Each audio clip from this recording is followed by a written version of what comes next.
going on, guys? Welcome back into the NFL Betting Show. Mike Randle, Abby Labar, Sam Choudhury with you this week. And gentlemen, wild card weekend.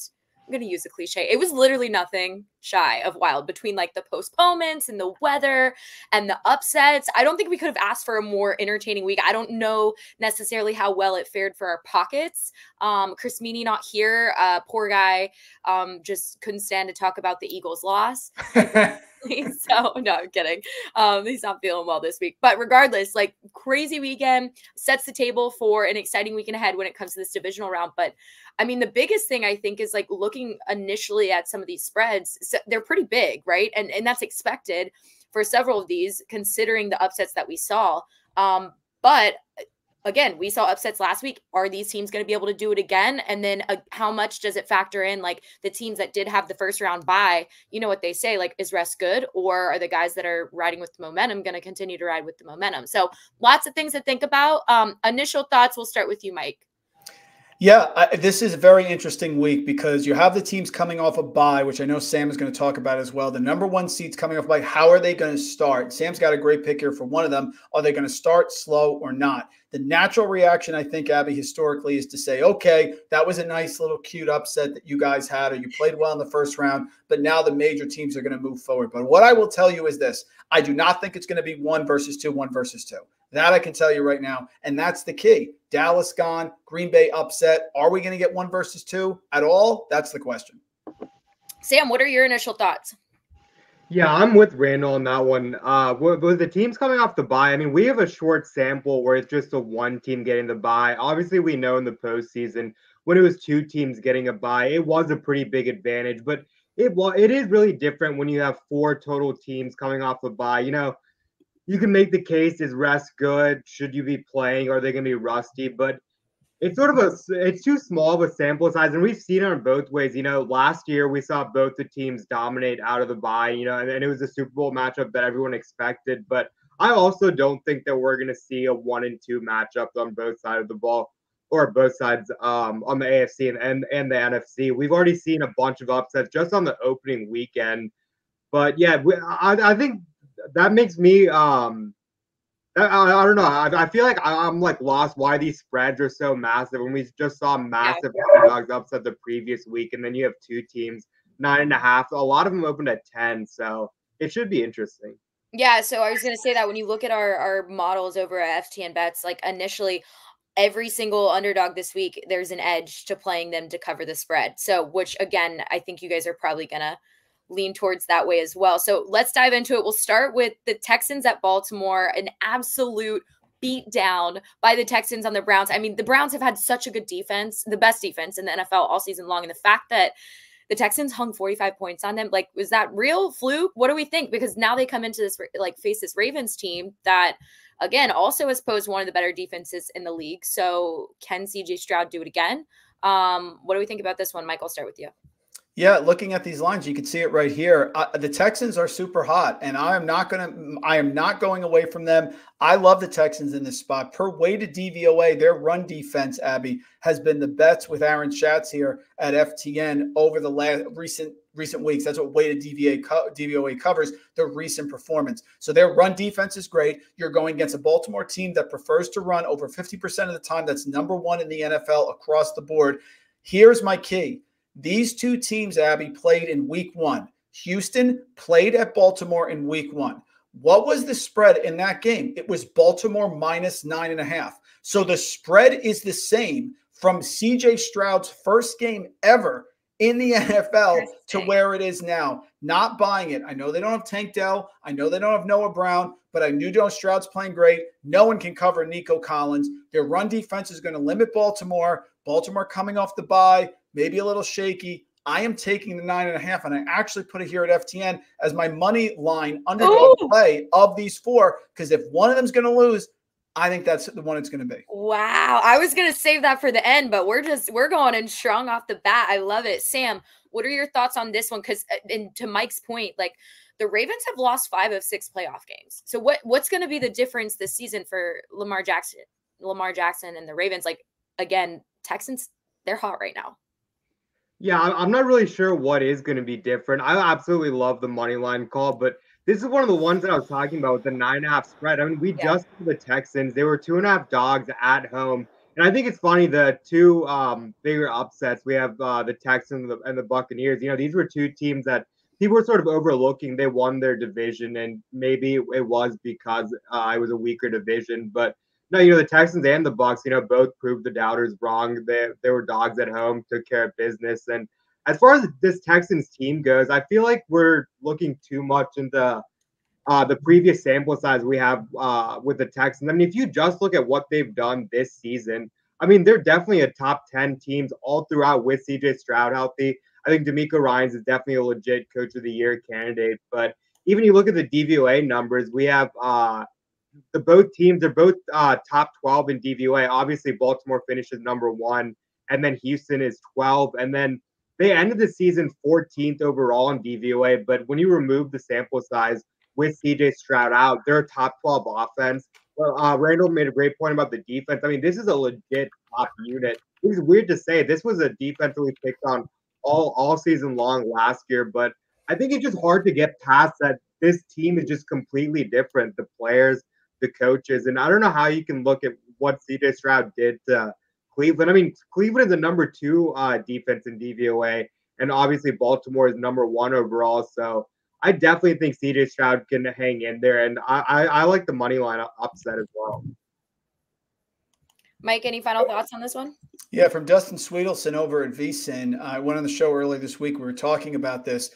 Last 10 years, guys, number 1 seeds are 10-10 against the spread in this divisional round. So very average. And the under is 8-2 in the last 5 years, Abby. More to the point, what Sam and I are saying here, going to give me the 9.5 points in a game that has historically the last 5 years trended to the under with a hot team when the number 1 seeds are only 500 against the spread. Check it across the board. I like it.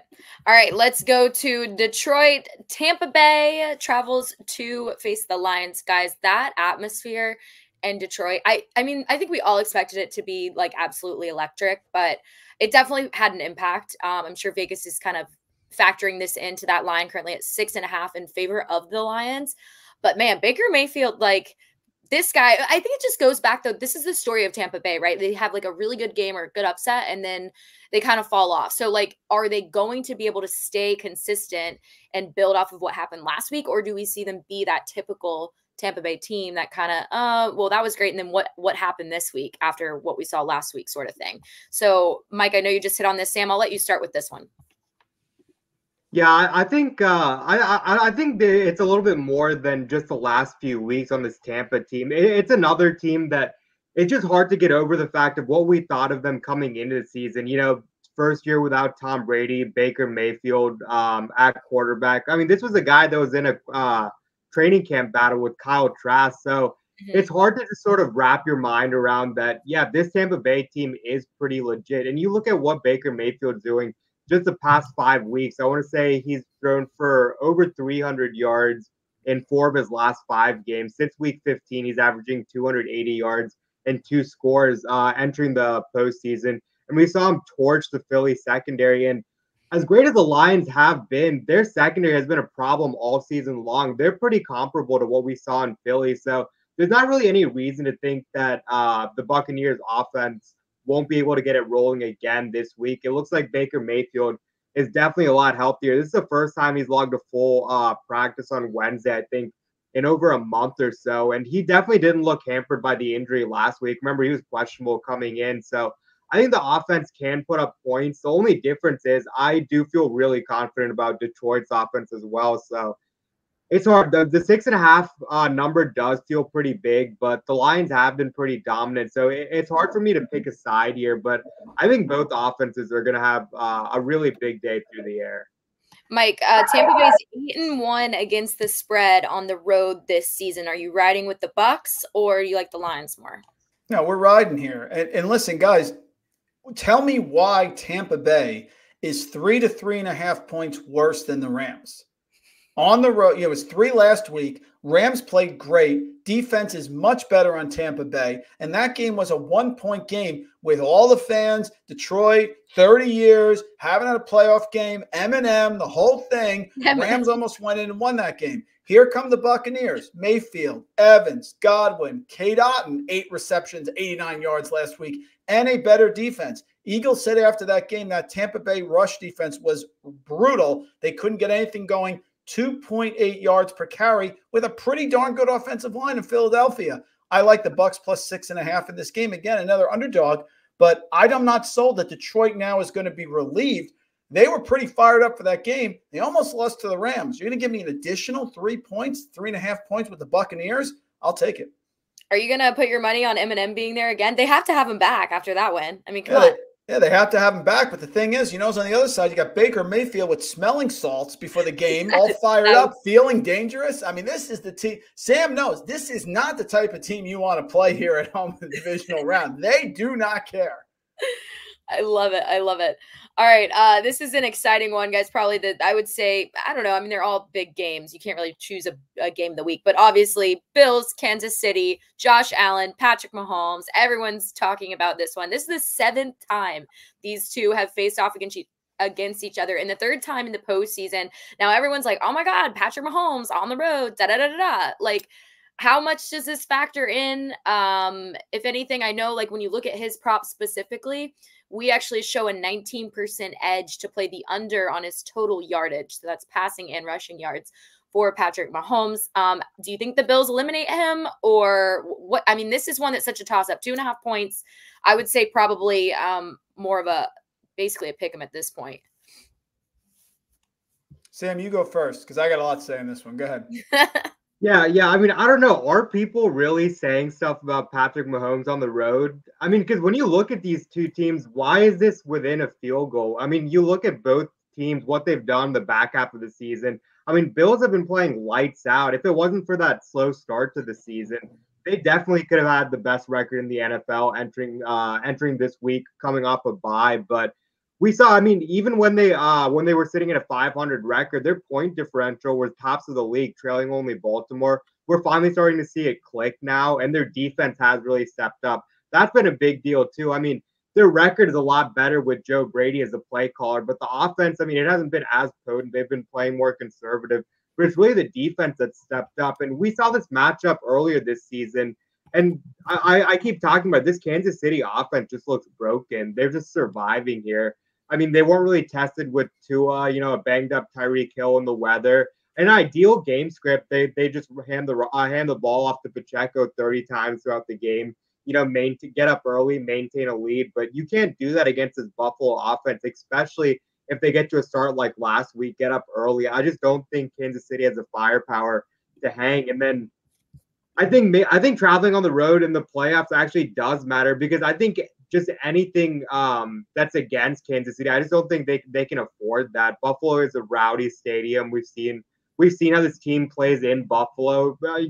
Josh Allen, there's been a big narrative about him in the postseason. He wants to make that right. So I think besides them having Patrick Mahomes, these two teams are just two completely opposite ends of the spectrum to me. And I just think, I think Mahomes is the best quarterback in the NFL, but how much can he carry this team when, it's rookie Rashee Rice and an older Travis Kelce just barely limping around out there?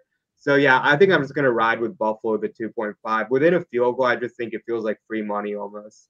Yeah, so Mike, there is some, and I haven't checked like the latest updates, but there is some talk about some defensive starters missing for the Bills. How much does that impact this one? To Sam's point, like how there have been the inconsistencies with Patrick Mahomes, like even if the Bills are missing some guys on defense, can they still get it done? Oh, they can. And it's no issue for me. I don't care who they're missing. Kansas City has been, to me, the fraud of the AFC, just like Philadelphia has been for the second half of this season. And their wide receivers can't get open. They cannot get open. They have been able to get open all year. Travis Kelce has 200-yard receiving games this year. Rashee Rice, McDermott's going to take him out of the equation. That's not going to happen. They're going to have to hit MVS. They're going to have to hit Justin Watson. The Bills' offense has been clicking. They've won 5 straight games. Sam talked about Brady taking over. Now James Cook is being unleashed. Stephon Diggs got going again last week. Could Gabe Davis be back? Do we want him back? Because Khalil Shakir has been fantastic. And don't sleep on the fact that the reason Dalton Kincaid was drafted is because the Bills want to get past the Chiefs. And they saw what the Chiefs did without Tyreek Hill with the 2 tight end alignment, and they brought in Kincaid. Kincaid is healthy. Knox is healthy. Kincaid was drafted for this matchup. You are home. You should have beat the Chiefs a couple of years ago when you let Hill and Kelsey go 60 yards in about 11 seconds in that game, which was terrible. The Bills are going to win this game. Chiefs are done. It's a credit to Reed and a credit to Mahomes that they've gotten to this point because their offense is broken. The Bills will score on anyone's defense. I know the Chiefs defense has played well. I'm taking the Bills with Sam laying 2.5 points. I love it. Josh Allen's going to be locked in for this one. All right, final game that we'll see this weekend, guys. San Francisco Packers.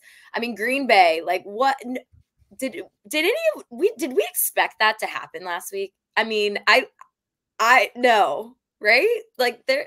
Me and Chris were all aboard on the Buffalo Dallas teasers, but I mean that was just incredible by Jordan Love. Well, and I know I feel like we've kind of gone back and forth throughout the season. Like, okay, do we like Jordan Love, what he's doing in the Packers? And I think for the most part, we were pretty impressed at most times, but like this was impressive. So what's going to happen this week? I mean, the Niners are so good though. Like they obviously have been, it's hard. It's going to be hard to get past them, which probably explains the 9.5 point spread. So I'm so curious on you guys' thoughts when it comes to this game, because I feel like some different ways that we could go here, but, I'll go ahead and start with you, Sam, since Mike just wrapped up. Yeah, this is one where I'm going to be taking the rest over Russ narrative. I think what Green Bay did, it was phenomenal. I don't think I've seen the Packers offense, move so efficiently in years. I mean, this is a team that's had Aaron Rodgers at the helm for decades, and they just look phenomenal. And I thought it was a big I remember talking about last year how this team hasn't really been tested with great quarterbacks the past couple of weeks. They had backups with Jaren Hall and you name it. So I thought with the Dallas offense, I thought it'd be too much for them. And especially the Packers have been sort of mediocre to above league average on offense. You look at the DVOA numbers, the offenses aren't too far apart. They're both top 6 units, but it's really been the defense for Green Bay. They're 27th in DVOA, which I believe is the lowest ranked defense entering the overall defense that's still alive right now.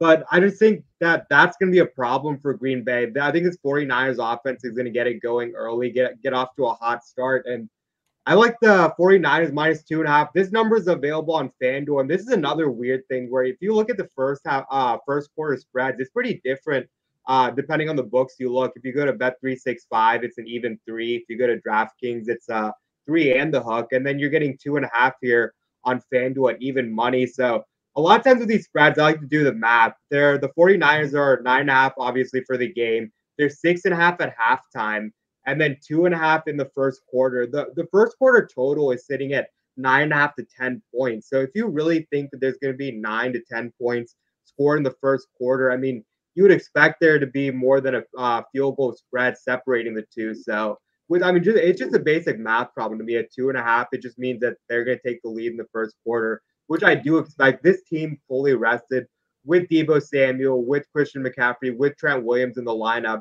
The Baltimore is the only team that was able to hang with them, and obviously they knocked them off. But I do think Baltimore is in a different tier with the 49ers than Green Bay. And as impressed I have been with the Packers team as a unit, the 49ers aren't the same as Dallas, that just collapsed in the postseason year after year.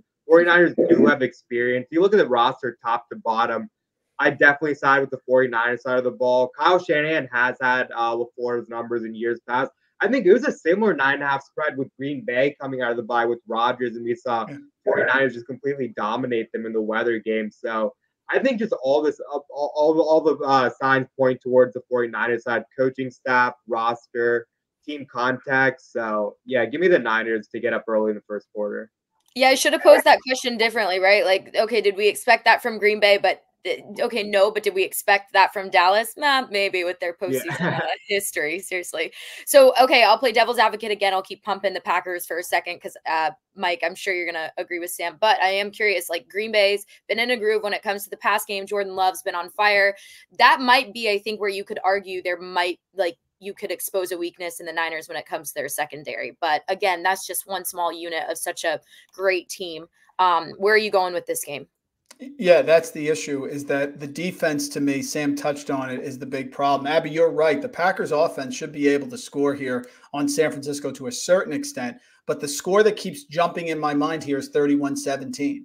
So that is a full cover by San Francisco. Their weapons are too great. Their defense is solid. You mentioned it with Green Bay. I mean, 28th against the pass, 26th against the run in DVOA on run, pass, and defense.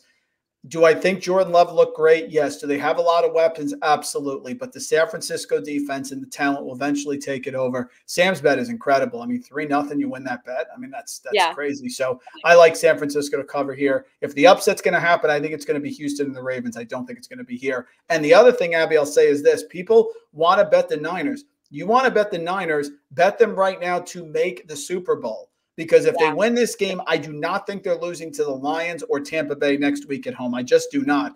So if you like the Niners, I would bet them to go to the Super Bowl. If you don't, you want to have them to lose, they're going to lose to the Packers. It would be my only option here. I just don't think it's going to happen either. Sam, are you going Niners Super Bowl? Would you agree with that, or are you going to go another route? No, yeah, I pretty much made it. So actually, we've been talking a lot about the 49ers Baltimore. As soon as that game ended, I packed my bags on 49ers to win the Super Bowl, 49ers to win the NFC, which really, it makes no sense. So I was a lot of times towards the end of the season, I like looking at the odds for the NFC and the Super Bowl and seeing how much one game can change. So 49ers entering that week, I think they were around minus 150, minus 155 just to win the NFC. And as soon as the game finished, they were plus 115 to plus 120, which makes no sense. They lost to an AFC team, number one, and who in the NFC is in the same tier as Baltimore. So I had no idea. Their Super Bowl odds tanked again. Like I said, it makes no sense why their NFC odds would tank too. So I'm pretty invested in the 49ers future, but I think Randle made a great call. I think that they're going to sleepwalk their way into the Super Bowl after this week. So yeah, I love that call by Randle. I would be laying more on the Niners if I wasn't already so heavily invested. I like it. Okay. Before we go, guys, because we still have a little bit of time, big games this weekend. I want to get your thoughts from each of you. One good prop bet that you're looking at ahead of the weekend. Mike, I'll start with you. Oh, it's a good. Sam, you go first if you got one on. I know I kind of put you guys on the spot there, but I'm curious. The one that I look at that I've won a lot on this year, and I'll pull it up right now. And it's still in my mind because it's one that you don't think of, but has been very successful. And that is Patrick Mahomes rushing yards. So right now, Patrick Mahomes rushing yards is at 29.5. I think they're going to let him run. I think Mahomes is going to have to run because I think they're going to get from behind here. So it's 29.5. I would not be surprised to see him get to 30. That one has hit consistently, especially the middle of the year where they kept keeping it at low 20s here. So the one I'm looking at right now, 29.5. Maybe you can get a better value than that. But I kind of like him to go over that because I think they're going to be trailing. So while people look at projections and it's 23-24, I would consider the over there for Patrick Mahomes. Nice. Sam, what you got? Yeah, I'm going to go with another Chiefs prop, and it's going to be Isaiah Pacheco over 14.5 rush attempts. I mean, looking at this line, it just really makes no sense to me. The last time we saw him, he had 24 carries, which was a career high mark for him. And it's a short sample without Jerick McKinnon, but since McKinnon's been gone, he's had near 90% snap share, which, that's like the only guys you see with a 90% snap share are guys like CMC, Kyron Williams, and these guys open up with a 20 rushing prop, regardless of matchup. Like I said, Buffalo's defense has stepped up, but you just can't ignore the volume. Since week 3, Pacheco has rushed for 15 or more times in 10 out of 11 games, excluding week 16 when he exited with a concussion. And we both mentioned earlier that we do think Buffalo is going to win the game, but with a 2.5 spread, you expect this game to be close. And him hitting the 15 carry prop, I mean, he's hit that in blowout losses. So I just think this is a crazy misprice. I do expect this line probably will be around 16.5 by the time the game kicks off because it just makes no sense why you're getting less than 15 on this line. Even like I said, the Bills defense have been tough, but even in a blowout game script, Najee Harris and Jalen Warren combined for 20 carries on the day. And this is Isaiah Pacheco who gets 90% of the snaps, 90% of the backfield work. So he can definitely hit 20. And I do like laddering his carries up to 20, like I mentioned earlier. I think the Buffalo is going to win the game, but it's a 2.5 spread. If Kansas City does win, it'll be because of Pacheco, because of Travis Kelce, Rashee Rice. And if they get up early, this offense just can't put up points in the same manner that we're used to. They're just going to grind it out with Pacheco. So I think 15 carries, 15, 16, 17, ladder it up, and I think it's a lock. Awesome. Love it. Okay, well, we have hit, I've been doing like daily, like hourly check-ins on Chris Meany, so I feel like now we should probably finish this so we can make sure he's good, after his Eagles are out of this thing. But no, great stuff as always, guys. Enjoyed it. I appreciate everybody for tuning in yet again on the NFL Betting Show. Another exciting weekend ahead of us. And of course, we're going to have all the action again for you guys next week. So stick with us. But for now, Abby Labar, thanks, Mike. Thanks, Sam. We'll see you guys then.